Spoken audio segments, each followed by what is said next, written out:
Like I know you recording. Everybody want to be a bodybuilder, but nobody want to lift these heavy ass weights.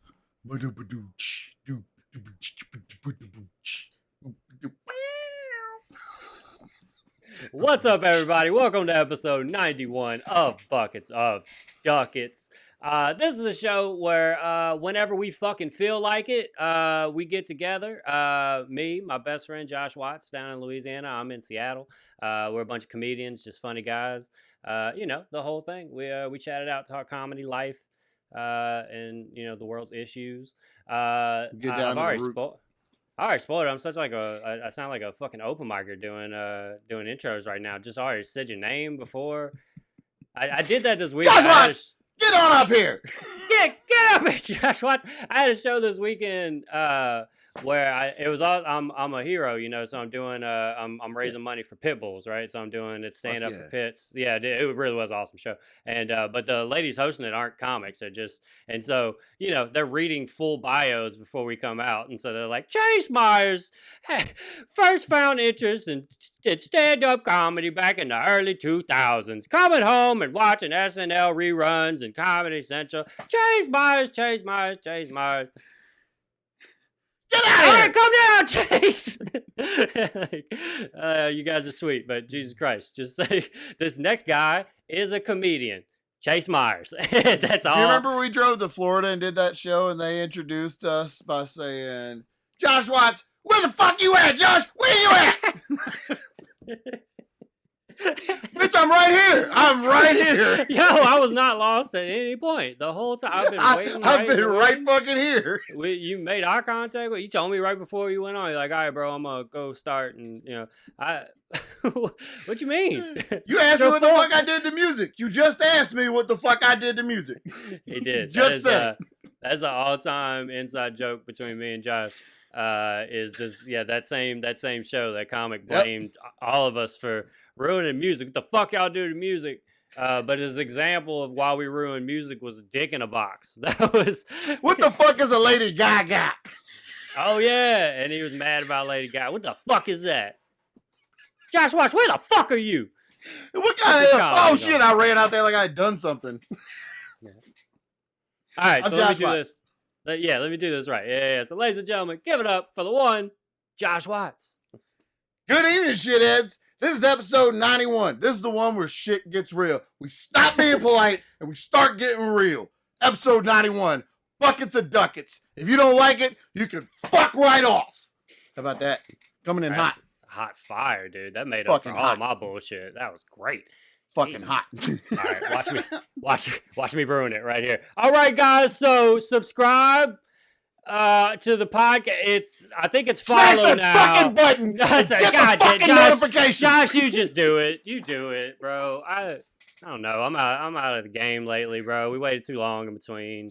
It's been too long in between. I haven't been getting my podcast reps up lately, bro. Like I tried to get on a podcast mic the other day, and they fucking haters, bro. They wouldn't let me on. I couldn't even figure out how to make podcasts play. It's been so long. I couldn't even get the. I don't know. I hadn't heard Comedy Bang Bang or Action Boys in months. All right, man. Did you have a big beef in your comedy business? Did something happen that I've been waiting weeks to hear for? Yeah, let me tell you one quick thing though before we get into that, because it's all downhill once we get into that. I did a show in Gonzales. Yeah. This is post beef. My dad lives there. Now I'm out here fucking slaying with these joke swords. You understand me? I'm just taking motherfuckers out left and right to prove I'm worthy to be where I'm at. And you know where I'm at? The top of the fucking mountain. The top. If you want to get up here, there's only room for one. You got to knock me the fuck off. And guess what? It ain't fucking happening. This is my fucking mountain. So I'm in Gonzales proving my mountain is my fucking mountain. That was fucking amazing. What a great promo. I'm so, dude. So this girl in the front row keeps interrupting every joke the whole fucking show. It's in this got breakfast no clue restaurant how hard you in work to get to Gonzales. the top of that fucking mountain. Just right? no respect. Does not understand how high on the work. mountain she's yelling right now. And you can see her steadily getting like more and more shit faced as the show goes on. And when she's yelling during my jokes, it's getting to where she's just standing there swaying. And she didn't shut the fuck up for a while, but we had a good laugh about it. Baha. After my set, everybody's having a good time. She helped make the jokes better. After I got off stage, she was walking by me. Like, I got off, was standing there for a minute, next comic went up, and she got up to go to the bathroom, and I went to wait to, like, she was walking right in front of me off to the side, so I, like, was going to wave at her, and she went, and just puked in her hands, and all down the front of her shirt. Coming out of the bathroom? Going to it, looking me in going the eyes. into the bathroom, okay. Locked eyes with her. Dude, I wasn't even mad. Tried to cover her mouth? Tried to, and it went... dude, I watched it go through her fingers. It went through her fucking fingers, and I saw it. I don't know which way is the better way to go. I don't know if it's just to fucking let it out and just go, or like that's pretty bad, like that's pretty gross to see, or is it more gross to see it fight? I think it might be gross to see it fighting through your fingers. But see, the thing is, if you don't give a fuck, you just let it go, because if you let it go, it'll splash less around you, but it seems inconsiderate because you didn't try to stop it. But if you try to be considerate and put your hands up, it might squirt off to the sides, and there might be collateral damage. Yeah. So and here's the thing: nobody wants to hear that. Fucked if you don't. And nobody wants to listen to you after you threw up trying to explain that. No, I've tried with a wiping puke out of my beard. No, but if I put my hand up, you don't understand. I did it for you, honestly. If you don't think about physics, do you, bro?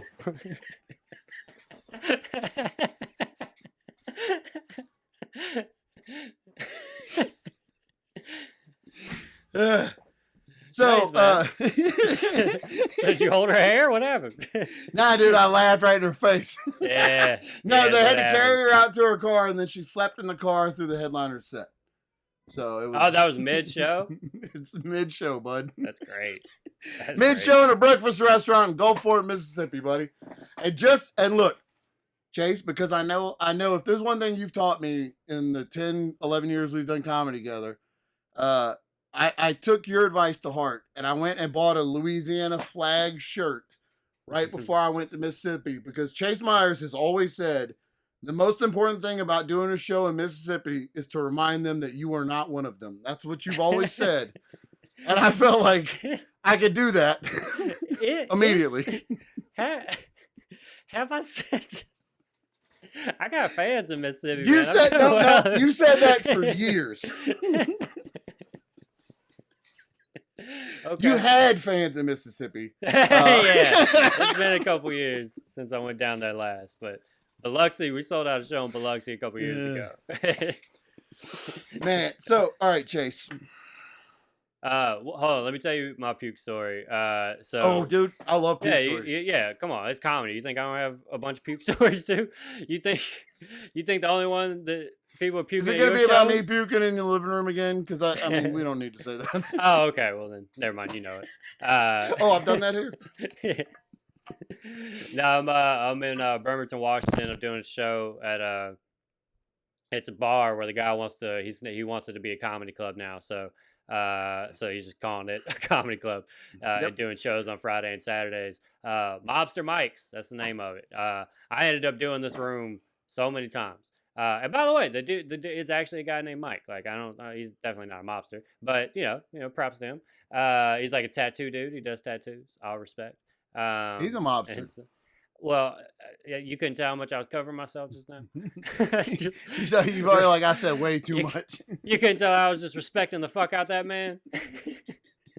He's not a mobster. I kiss his ring every time I walk in. But he's definitely not a mobster, and there's no reason. Respect. There's no reason for any fucking pig to worry about him. So, he's running a business. He's running a legal business. Illegal.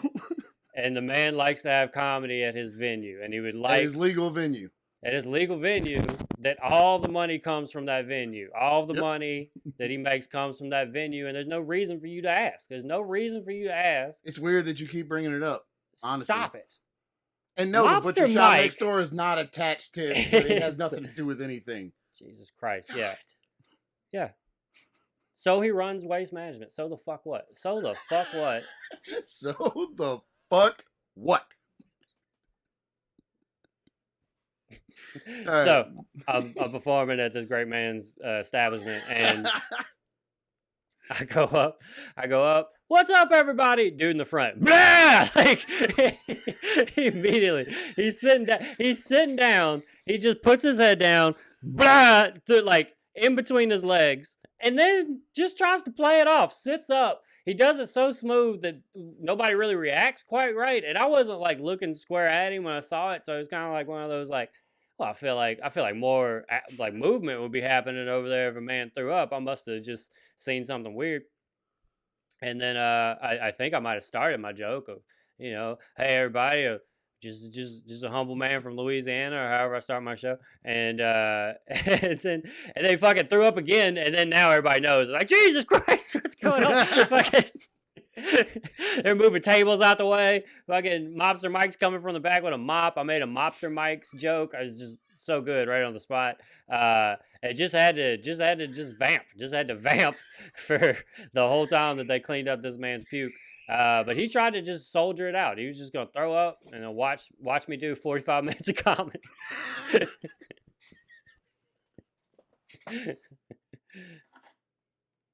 Stop yelling! Kids are home for a week. I don't know. Honestly, I don't know. The aggression and volume is unfucking reasonable. I mean, it makes every situation, Chase. It makes every situation so much more than it needs to be. You can't know what that's like. You have no idea what it's like to be around somebody whose energy is up here and brings it like that. Man, that's tough, dude. That's tough. You have to go through that. I hate it. Stop yelling! and like for no reason. Like, I mean, it couldn't like happen to a nicer man. I just can't believe that's karma just does whatever the fuck it wants, I guess, around here. I guess. Some people never get theirs, I'll tell you who, Chase, I'll tell you who tried to get theirs. So, look, I'm going to tell you this story, Chase. Goddamn professionals. Yep. I've been waiting a week to tell you this fucking story. Maybe longer, It's been a lot longer than a week. It's been like 3 weeks now, actually. We've had quite a bit going on where we've each canceled on each other 17 times. So, a fairly big national touring comedian with a special out and some books had booked a couple shows in New Orleans. One of those being at Comedy House NOLA. Then he realized that Comedy House NOLA, the owners were involved in some fingering stuff, or they did some fingering or something. They definitely did. There's some weird stuff going on over there, and so good comics don't associate with it much. And when he realized he was going to get fingered if he went there, he decided he wanted to find a different venue. Right, so, as he should. And as should all comics. All comics should absolutely. As soon as he found out who was running the Comedy House NOLA, he didn't want to do the show there. So he was looking for another venue. The show me and Daryl run is right on the other side of the causeway. Keep it together. Poise. Keep it together. I'm so fucking mad, Chase. Concentration. King of the mountain. So our venue is right on the other side of the causeway. It's 26.2 miles from New Orleans, and we have a good show. We've upped the seating to we're at 200 now. So, a comedian that we've known for a long time, contacted me. Yeah, me and you have known for a long time. A New Orleans guy, reached out and said, "Hey, this comic is looking to book." And I'm only leaving his name out because it's his business or their business or her business. Why? Anyway. So yeah, the he didn't comic finger anybody, so we won't call his I'm not gonna bring thing him out. into it. But if you finger somebody, we'll fucking put you on blast, especially if that person doesn't want to be fingered. You fucking monsters. Stop unconsensually fingering people in comedy. It's not right, and I won't stand for it. And I'm the king of the mountain, so I've spoken. I just did an anti-fingering commercial. You can cut that out. Save Thumbs it, up. Don't finger. Thumbs up for not fingering.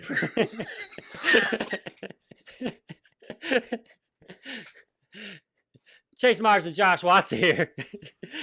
Say thumbs up for not fingering. Oh fuck it. I mean that's the name of the DVD. That's the movie, right? That's the movie of Chase and Josh. Thumbs up for not fingering. So this New Orleans comic, we'll call him Matt. Yeah. Reached out to me and said, "Hey, do you have a show on this specific date?" Right. And no shit, an hour before he had called, the headliner that we had for that date had just canceled like an hour before Matt called me. So I did need a headliner. I was going to try to get you to come down because it's before Christmas. So anyway, trying to figure out what I was going to do. He called and said, this guy booked Comedy House Nola, doesn't want to do it, needs a room. You want to do it? Can you fit him in? And I was like, fuck yes, perfect fit. We can make it work. We talked out the percentages. Everything was done. Nice. And then business. Matt talked him through. I know the comic. I've done shows with him before, and I know people. I'm pretty good friends with people that are good friends with him. Like there's a one step to getting to him anyway. So Matt calls him, sets it up, and then calls me back and says, all right, it's all set up. We got the flyers out. We're going to get the flyers out. Just make sure you put our logo on the flyer, and we'll talk about a back end percentage at a later date. And I said, what do you mean a back end percentage? Yeah, that's what I was going to need. Yep. And he said, oh, well, like a percentage, like a percentage for us off the back end. And so we don't need to get into numbers right now. That's not really important. We just want to set a precedent of a payment thing. And it took me a little while to process what he was saying. Yeah. And it didn't. And I said, what do you mean a payment off the back end? Yeah. And for what? Right. Well, since we're co-producing this, I thought that you would give us a percentage off the back, off of your, it's an 80-20 split. So off of the 20 that goes to the venue. And I said, what is the percentage for? And he just kept saying it was for a precedent, to set a precedent.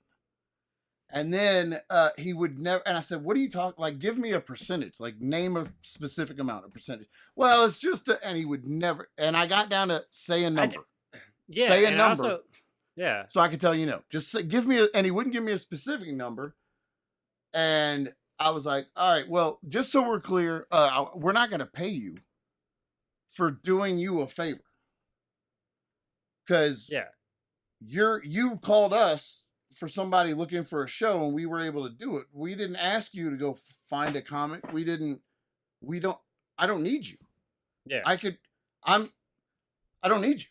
You could have booked that comic anyway. Yeah. Oh, wait. So there's not a finder's fee. Right. And that's what he wanted. It was a finder's fee. And then he tried to make it sound like he was doing me a favor by not taking the money that he shouldn't have asked for in the first fucking place. Well, look, I'll tell you what, as a sign of good faith, we just won't take any money on this show, and we'll deal with that at a later date. I said, we won't be, no. I don't know. And he said, well, usually. Yeah. Why is it not just like a partnership where it's like you run your show that you always run, and then they run their show that they always run, and the two of you just run your shows? Like, I don't get. Never in a million years heard anything like this. Why they needed money for it. Yeah. So we talked for a long time about it, and he made it sound like he was doing me a favor by not taking the money that he shouldn't have fucking asked for in the first place. So we talked for like an hour, and he started like, well, sometimes when producers work together, started And I was like, Matt, we've done comedy together for like 12 years. I've been here just as long as you. I don't know why you're talking. You don't have to talk down. I understand how this works, and I understand that you're trying to fuck me. And I don't. Right. That's what I understand. And so I got off the phone with him. Well, why don't you just sit down for a little bit and let me explain to you how you get fucked. All and right? Look, the guy, my partner that runs the show, doesn't need to deal with this stuff. He'll admit it himself. If he gets cornered, he's not confrontational. He'll usually just kind of work it out. So I told Matt, look, I'm the one that's going to deal with this. This is just going to stress. He's got a whole bar to run, not just this show. I'm not going to lie. I'm surprised I didn't see a Facebook status from him. So. Oh, it went out. Hold on. Oh, it did? I just missed it? Okay. Yeah. So Matt kept saying, let's get everybody on a conference call and talk this out. And like, there's nothing to talk about. We're not giving you any money. And I know what you're trying to do, but you want to get the other guy on the phone that you think you can manipulate easier than me. And I'm not, no. And I told him we don't need to. I talked to him. He's my partner. I talked to him fine. Yeah. And he's like, and he said, okay, well, let's just agree to no money. We'll do the show together and see how it goes from here. And I let it go at that because we had been on the phone for like an hour. Mm-hmm. So I let it go. And I got out the phone and I called everybody I know that produces shows. And I asked them, I laid out the scenario, and every single person was like, no, that's fucking weird that they would ask for money. Yeah. And I said, yeah, I think so too. So I had made the decision right there. I'm not going to do this show. If he has to be involved, if his production company or whatever has to be involved, I'm not doing it. We could just tell his comic, no, that we're not going to do it. And then he called Daryl behind my back and told Daryl something different than what he had been telling me. And he's trying to sit down and have a meeting with us to talk about our budget, our show budget, and our finances, and set out a budget plan. And bro, okay, all right. Can I just jump in real quick? I've seen the fucking shows that dude produces and the other shows that are produced in New Orleans. There's a reason why every time I come down, people are like, "Why didn't you come out to New Orleans more?" Because you get fucking 12 people there. All right, the fucking nerve of you to act like you got to look into other people's finances, especially when the other person's fucking show easily sells out 100 tickets at least every time they do a show.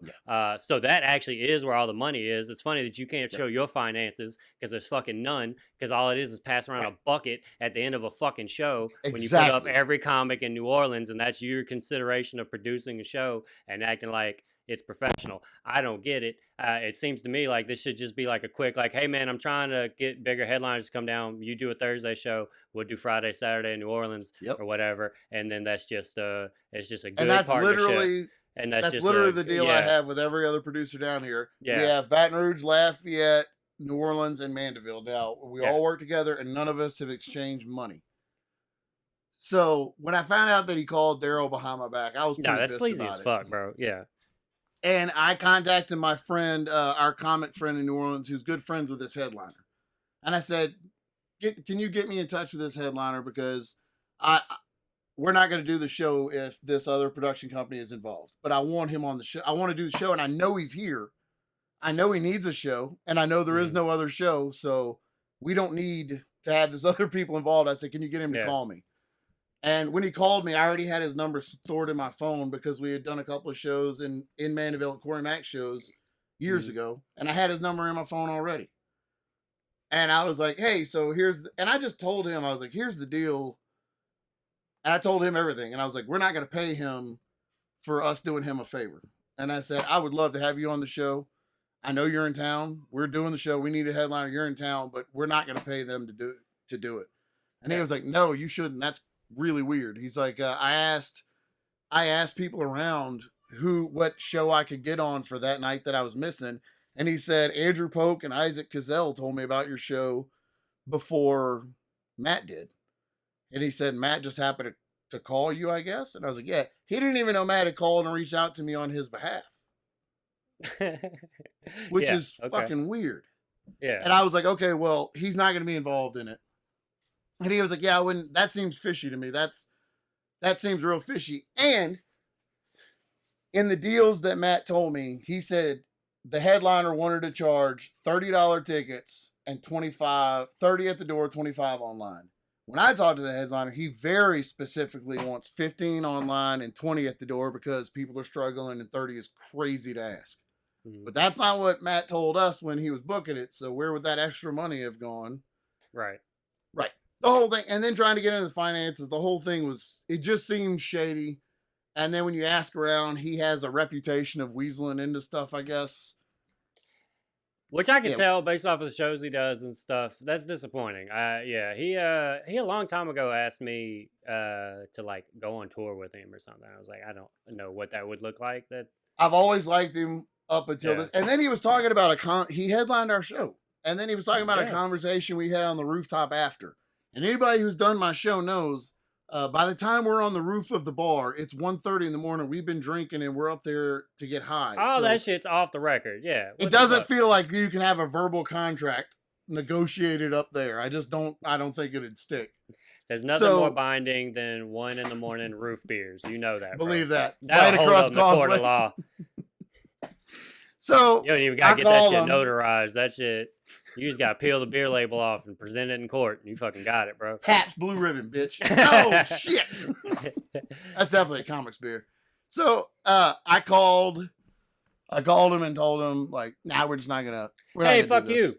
Hey, I was thinking about it. I actually called around, sullied your name to everybody. We all decided we fucking hate you. We all just took turns telling stories about all the fucked up shit you did to all of us. Pretty much what happened. And actually, we'd like you to leave. Could you leave the state? We did vote him out of the scene. We voted him out. Yeah, so you're done, bro. You're off the island. And we're going to need to see... Fuck off of my mountain! Because the only thing that brought you up here was false courage and belief in yourself. And what's going to carry you down is shame and defeat. Get the fuck off my mountain! This is my hill! I live here! Yeah. So I call him back and I'm like, hey, we're not going to do this because you're just trying to fuck me. Like, crazy. You're bad. At this point, I wasn't even worried about burning bridges because everybody else that I talked to was like, no, that's weird. It seems like he's just trying to get something over on you. And I was like, look, I don't think we're going to do this show together. I'm not putting your logo on our flyers. They also promised to promote us to their mailing list. And I thought they had like this huge mail. They have like half the followers that we have on Facebook. It's like a double-digit followers on Facebook. How much help is that going to do? And so I was like, we're not going to do it. He's like, oh, why? And I said, because you tried to fuck me. And I know you did. And I don't want anything to do. And he's like, no, let's talk this out. Look, I think this got really confused. Matt, tired of talking to you, bro. Tired of talking to you. And that's where it got. He was like, I think something got real confused. Look, and he kept saying, we're not going to take the money. And I was like, I know you're not, because I'm not giving you any money. But he kept pushing it like he was doing me a favor by not taking the money that he shouldn't have asked for anyway. There's no reason for it. There's no money owed to him. There's no reason for him to be to expect any money. There's nothing fucking going on. Why do you need to know what our show budget is? Why do you need to be involved in the behind the scenes business of we're doing fine? You can't there's nothing they can offer us. Also, look at the comics that you brought in there before that show or whatever. It's not, you were already booking that caliber of comic. Right. This wasn't like some step up or whatever. This was this was fucking business as usual. You would have had that person on eventually at some point anyway, just because that comic hangs out in the scene sometimes. Yes. So yeah. And then fucking I got ain't shits, bro. Fucking ain't shits. Fucking ain't shits. That's what it is. Fucking ain't shits with their big heads because they closed out a couple of open mics and booked somebody who was already in town and think they got big dicks swinging around here in the comedy scene, and they ain't shit. Ain't never been shit. Ain't never gonna be shit. The shittiest of ain't shits. Bro, they get swallowed up so quick and if that person just like moved to Chicago, right, would get devoured.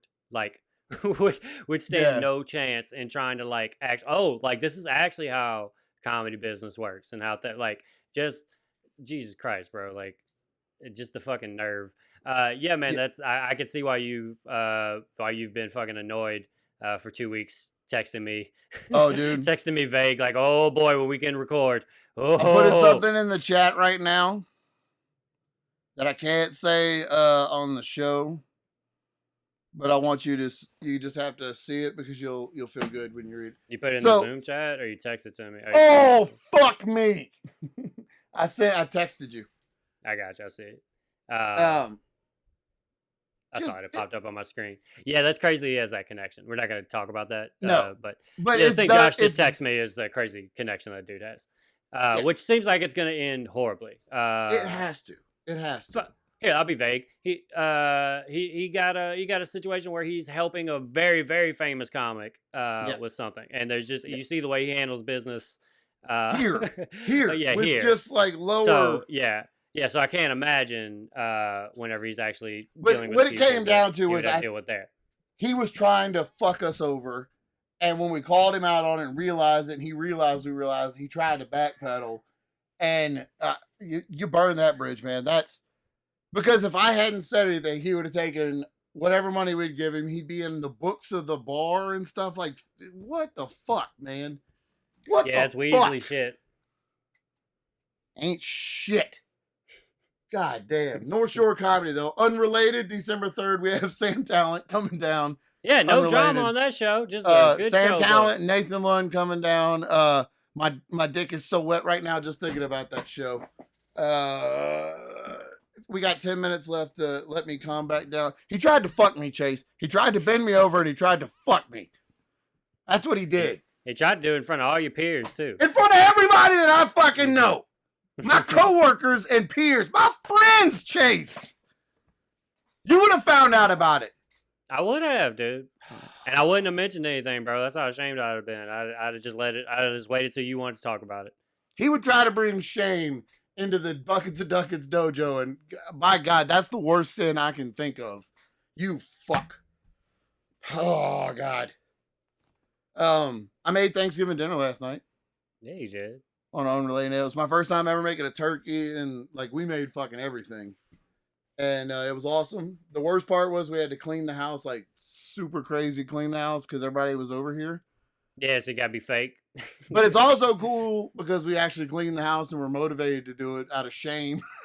Yeah, that's always what happens. The shame that motivates you to clean is like you get a much deeper clean in your house than you would. Yeah. No, I started dating a girl, and I cannot wait to fucking scrub this place up. Like, this place has never been cleaner. That's what that's what happens there. Yeah. I like how you just dropped that in there. Just look, you're getting slick at these. All of a sudden we're having a conversation, you drop in that you're a fucking chain guy out of goddamn nowhere, and now you're talking about mopping, you just drop in that you've been dating a girl. I get you. All right, I'm here. I mentioned her on the last episode. I told yeah, I know, but that was a fortnight ago. That was ages. I know, it's some time. Yeah, so I mean, so it's going well. Yeah. I want to say more. Don't jinx it. Leave it at that. But I did clean my house. That's what I wanted to say. That's what's important. Yeah, man, you sent me pictures of your Thanksgiving dinner. It looked fucking great, man. That's awesome. Yeah, it was awesome. I'm gonna be spending Thanksgiving at the airport and then in a hotel. Just the saddest, just a sad clown traveling the road, delivering yucks door to door. Just missing my family so I can bring FaceTime joy me and to I'll the people of. Yeah, I would love to watch other people have joy. That would be great. That would be great. A contrast. Maybe warm your heart. Be stuck in a snowy hotel in Appleton, Wisconsin, where I don't know one other soul. Oh, I did have a Target incident that has been overshadowed because it's been so many weeks that we haven't got to talk about it. Mm-hmm. So I have a big deal of breastfeeding. It annoys me that people say anything or think that they should say anything about it because they're feeding. I don't know. If a woman breastfeeds in public, a lot of times, especially down here, somebody will say something to them or be rude to them or tell them to go to the bathroom to feed their baby on a dirty toilet. It's annoying. Or videoing or taking pictures of parents sit on the bathroom struggling. floor. You feed your baby by the fucking urinal. If I wanted to see a tit, I wouldn't be at Target. I actually heard that anyway. So this lady is like, she's struggling with just struggling with 2 or 3 wild kids. She got a tit out. milk just spraying everywhere. Just I have no idea. just no titty control. It's just spraying everywhere. It's like a fire hose. It's just the pressure was intense. And this guy is taking pictures of her and just kind of being a dick about it. And the lady's clearly like on the verge of tears, struggling. And I said, "Hey man, you don't have to film her and be a dick about it." I said, "She's struggling." I said it kind of loudly, but not loud enough for everybody else to hear. Because I'm also with my kids and don't want to start any, And he tells me to fuck off. And then keeps filming, and I just took his phone out of his hand and threw it. I know you did. I could have finished the story. I could have finished the story, Josh. I literally could have. I should have stopped you and be like, I could take it from here. You took the phone out of his hand and threw it? Yeah, I did. I threw it as hard as I fucking could across the parking lot. And the security guard at Target told me I had to wait for him to go inside and call the police since it was damaged property. And I said, sure. And then I got in the car. And I'll be right here. I'll be right here. You go inside and call them, and I'll wait outside for the cops. No, honor system. I got you. Yeah, I promise. Yeah, after you put those carts away, I'll be right here waiting for the. Now the problem was I didn't realize how old or not old it was. I realized after I threw his phone that he's probably too young to punch if anything goes down. Like, he looks like he might be 17 or 18. Yeah, I probably threw a teenager's parents' phone across the Target parking lot. Oh, yeah.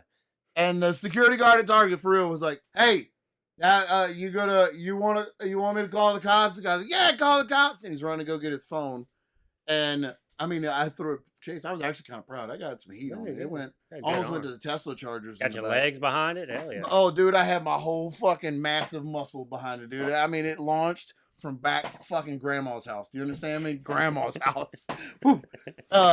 And he's going to get it. And the security guard was like, "For real, you got to stay here. I'm going to go call the cops." I was like, "Okay." Yeah, for real. No, for real. Go do it. I'll stay here. Why were you talking about it? My car is the first spot right there, buddy. I'll definitely not get in it and leave. I strapped 2 kids in, got in and drove off before. And so I might be a felon when this episode comes out. But it felt good. Man. It felt good. And guess what? The worst part, honestly, about all of it was that I put myself in that position, and that lady didn't say thank you or anything. Well, not once. You know what you gotta do? Me and say, "You're a hero." Well, now you got to threw her phone too. Yeah, exactly. I grabbed her purse and fucking checked it. I spun. You're like, "Oh, you ungrateful bitch," and just. I'm a hero, goddammit!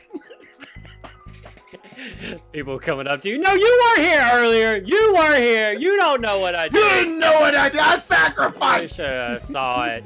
"Why are the cops here? Why are the cops here?" "Don't you fucking touch me!" Is it to present me with a "Don't touch me, hands off me"? I've always wanted to be in a situation where I can actually, "Hey, don't you fucking touch me." Get your hands Never off got me. to say it. Get your hands off me. Get your goddamn hands off me. Oh no, you gotta say it more like simmering. "You get your goddamn hands off me." I usually go straight to violence. I don't have time for that. Chase, you want to plug anything? Yep. We got a minute and 25 seconds left. I don't know if this will come out by the time, but I'm headlining Skyline Comedy Club in Appleton, Wisconsin, Black Friday and Saturday. 3 shows. Fucking come out. Black big Friday. Deal. Tulsa, I'm fighting Oklahoma. For a PlayStation on Black Friday, bro. Tulsa, Oklahoma in the middle of December. I think December 14th through 17th. December 28th through 31st. Little Rock, Arkansas. Looney Bin Comedy Club. Duckets@Duckets.com. Subscribe, like, share. The whole fucking thing. I dare you to knock us off this mountain. See you next week. I fucking dare you.